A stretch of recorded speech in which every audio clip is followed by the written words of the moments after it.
আজকের ভিডিওতে আমরা জানব 2025 সালের নতুন করোনা ভ্যারিয়েন্ট নিম্বাস নিয়ে। এটা কি, কতটা ভয়ঙ্কর, আর আমাদের কি করণীয়? চলুন বিস্তারিত জানি। NB181 বা নিম্বাস হচ্ছে ওমিক্রনের একটি নতুন ভ্যারিয়েন্ট। 2025 সালের জানুয়ারিতে প্রথম শনাক্ত হয় এবং 23 মে WHO এটিকে ভ্যারিয়েন্ট আন্ডার মনিটরিং হিসাবে চিহ্নিত করে।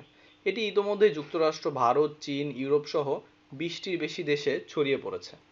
নিম্বাস দ্রুত ছড়িয়ে পড়ছে। যুক্তরাষ্ট্রে এটি বর্তমানে প্রায় 37% কেসের জন্য দায়ী।